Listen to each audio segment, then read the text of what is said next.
आपल्याला अनेकदा वाटतं की आपण पर्यावरणासाठी खरंच खूप काही करतोय, पण तरीसुद्धा पर्यावरणाचं नुकसान काही थांबत नाहीये, ते होतच राहतं.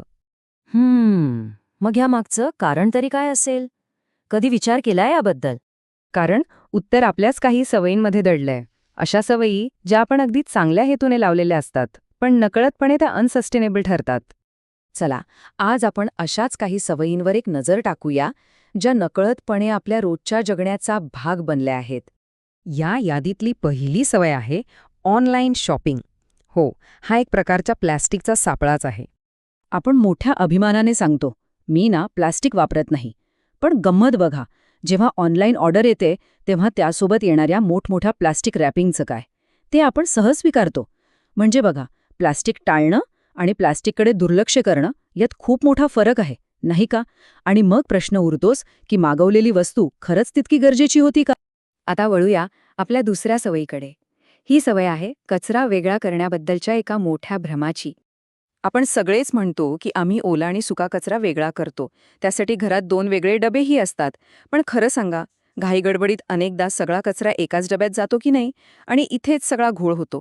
कारण एकदा का ओला आणि सुका कचरा एकत्र झाला की रिसायकलिंगची सगळी प्रक्रिया तिथेच संपते. यावर एक सोपा उपाय आहे. स्वयंपाकघरातच एक छोटासा ओल्या कचऱ्याचा डबा ठेवा आणि रात्री झोपण्यापूर्वी एकदा दोन्ही डबे तपासायची सवय लावली तर नक्कीच मोठा फरक पडू शकतो. आपली तिसरी सवय तर खूपच मजेशीर आहे. ही आहे कापडी पिशव्यांबद्दल. पण खरंच आपण त्या वापरतो की फक्त त्यांचा संग्रह करतो? नाही, कापडी पिशवी वापरणं ही नक्कीच चांगली गोष्ट आहे, यात वादच नाही. पण प्रत्येक वेळी प्रत्येक दुकानातून एक नवीन कापडी पिशवी घरी आणणं हे कितपत योग्य आहे? याला पुनर्वापर नाही म्हणत, याला साठवणूक म्हणतात. खरं तर 2-3 पिशव्या पुरेशा असतात आणि बाकीच्या त्या एकतर पुन्हा वापरात आणता येतात किंवा गरजू व्यक्तीला देता येतात.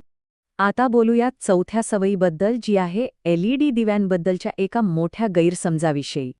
आपण काय म्हणतो, अरे LED दिवा आहे, वीज कमी लागते, आणि हे खरंही आहे. पण याचा अर्थ असा होतो का की गरज नसतानाही आपण दिवे चालूच ठेवावेत? नाही ना. बघा, तंत्रज्ञान आपल्याला मदत नक्कीच करतं, पण आपली मानसिकता बदलायला हवी. खोलीत छान नैसर्गिक प्रकाश येत असेल तर दिवा बंद ठेवायला काय हरकत आहे? आणि 5वी सवय ही तर आपल्या सगळ्यांच्याच अगदी जवळची आहे. सतत वाहणारा नळ. यामुळे किती पाणी वाया जातं याचा आपण विचारही करत नाही. नळातून पाणी येतंय म्हणजे भरपूर पाणी आहे, असा आपला एक गोड गैरसमज असतो. पण खरं सांगायचं तर पाण्याची टंचाई ही आपल्या घरातूनच सुरू होते. अगदी साध्या गोष्टी आहेत. दात घासताना नळ बंद ठेवणं किंवा भांडी धुताना तो सतत वाहताना ठेवता वापरणं.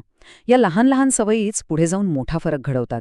ओके, आता 6वी सवय. ही आहे इको फ्रेंडली लेबलवर डोळे झाकून विश्वास ठेवण्याची. पण हे लेबल म्हणजे खरंच सत्य असतं की फक्त एक भ्रम? बघा, एखाद्या वस्तूवर इको फ्रेंडली किंवा ऑर्गॅनिक असं लिहिलेलं दिसलं की आपण लगेच समजतो की ती वस्तू सस्टेनेबल आहे. पण एक गोष्ट लक्षात ठेवली पाहिजे की दिसतं तसं नसतं. प्रत्येक हिरवी दिसणारी गोष्ट पर्यावरणपूरक असेलच असं नाही. म्हणून कोणतीही वस्तू खरेदी करण्यापूर्वी फक्त एक प्रश्न स्वतःला विचारा, मला याची खरंच गरज आहे का? आणि आता शेवटची 7वी सवय, आणि माझ्या मते हीच सर्वात मोठी चूक आहे. मी एकटा काय बदल घडवणार, हा विचार. हा जो विचार आहे ना, माझ्या एकट्याने काय फरक पडणार आहे, हीच तर सगळ्यात मोठी अनसस्टेनेबल सवय आहे. कारण आज जर एकाने काही केलं नाही, तर उद्या कुणीच काही करणार नाही. एक गोष्ट कायम लक्षात ठेवायला हवी, कोणताही मोठा बदल हा आंदोलनाने सुरू होत नाही. त्याची सुरुवात नेहमी एका व्यक्तीपासूनच होते. सस्टेनेबिलिटीचा अर्थ परिपूर्ण होणं असा अजिबात नाहीये.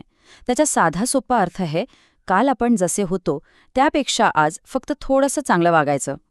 आणि म्हणूनच या 7 सवयींपैकी जर फक्त एक सवय जरी आपण बदलू शकलो, तरी ते योग्य दिशेने टाकलेलं एक खूप महत्त्वाचं पाऊल ठरेल. तर मग आजपासून अशी कोणती एक सवय आहे जी बदलण्याचा आपण प्रयत्न करू शकतो?